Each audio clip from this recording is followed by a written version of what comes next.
Her message arrived at 1:14 a.m. A single line. Cold, careless, almost proud.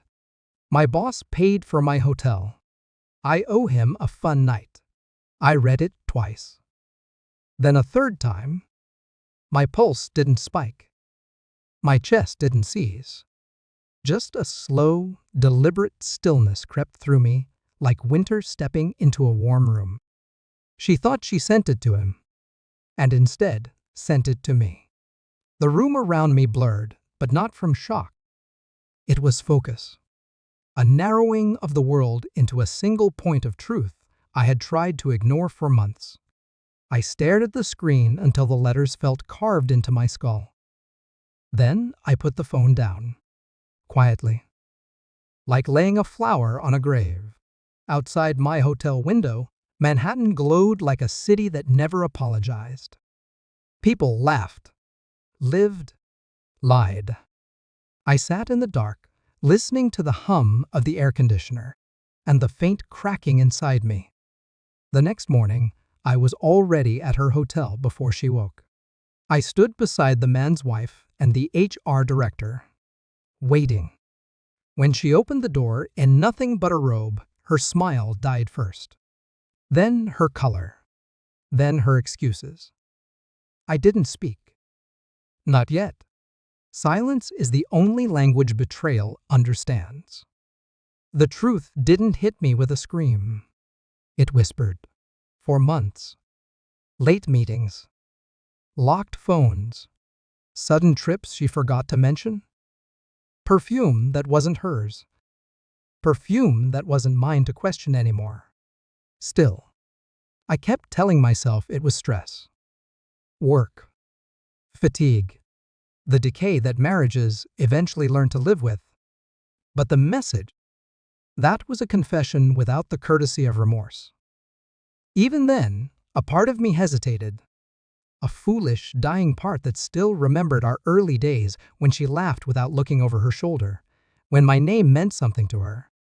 But memories don't stop betrayal. They only cushion its landing. Her boss's wife stood beside me in the hotel hallway, arms crossed, breathing through controlled fury. HR clutched a sealed envelope, formal complaints, violations, consequences.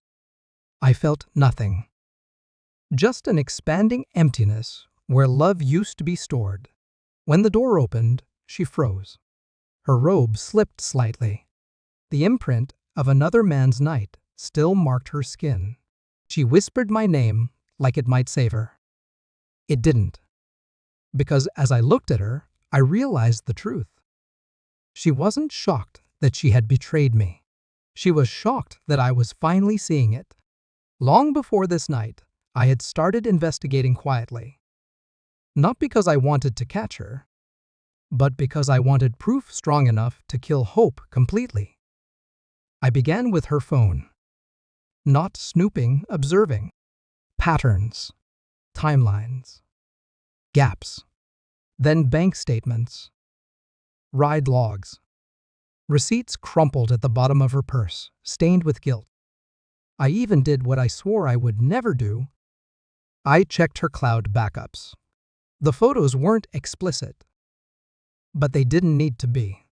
2 glasses on a table. A room she wasn't supposed to be in. A reflection in a window, his hand too familiar on her back. All the pieces pointed to the same truth. And she wasn't even being careful. Greed makes people sloppy. Greed for attention. Greed for validation. Greed for power over the person who loves them. But the final straw wasn't New York. It wasn't the hotel. It wasn't even the message. It was Thanksgiving. Her daughter-in-law's voice had dripped through the speaker like acid. If you want to join Thanksgiving, come wash the dishes. My own family turned against me with her quiet manipulation. She had painted me as the distant husband, the ungrateful man, the one who should be grateful for crumbs of inclusion. I replied only one word: enjoy. Then I boarded a plane to Switzerland, my villa, my land, my peace. I took photos, not to flaunt, but to remind myself who I was before she drained me. When she finally saw the photo's private chef, Mountain View, the life she dismissed. My phone rang 71 times. I didn't answer a single call.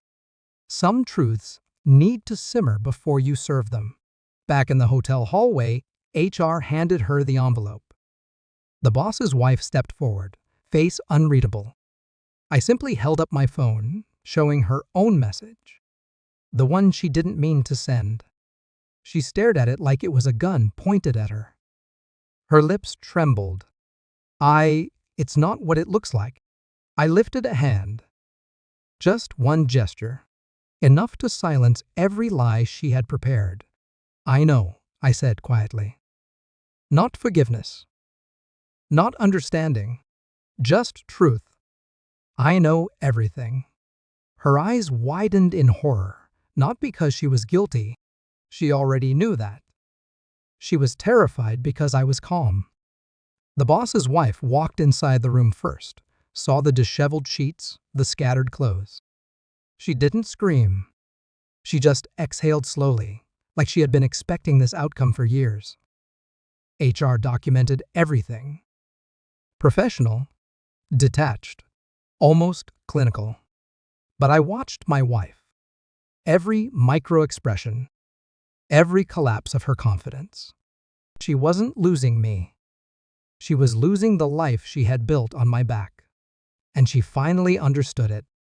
I didn't yell, didn't accuse, didn't demand explanations. I simply opened my wallet, removed one key, and placed it on the table beside the bed. The key to the Switzerland villa. Her eyes flicked to it, confusion, dancing with greed. You always wanted to go, I murmured. So I went alone. Her throat tightened. She remembered the photos, the life she thought she could control. Who was there with you? She whispered. I looked her dead in the eyes. No one. And that scared you more than anything. Because she knew the truth. A man who learns he enjoys solitude is a man she can no longer manipulate. I leaned closer. Not to intimidate, to end the game. You traded a marriage for a hotel night, I said. You traded respect for attention. And you traded me for him. Her boss flinched. Good. Congratulations, I whispered. You finally earned the only thing you ever invested in. Well, what's that? She breathed. Nothing. I turned and walked out. She didn't follow. Outside, the morning air felt sharper, cleaner, like someone had opened a window in my life. The boss's wife thanked me for the truth, not the spectacle. HR nodded, already preparing reports that would end 2 careers before noon. But me? I felt light. Not healed. Not victorious. Just empty in a way that no longer hurt. Some wounds don't bleed. They just stop supplying life to the wrong places. As I stepped into the elevator, I realized something with cold clarity. I hadn't lost her. She had lost me. Long before this morning. The doors slid shut with a soft hiss. And for the first time in months, I exhaled. Peace, finally, in the shape of silence.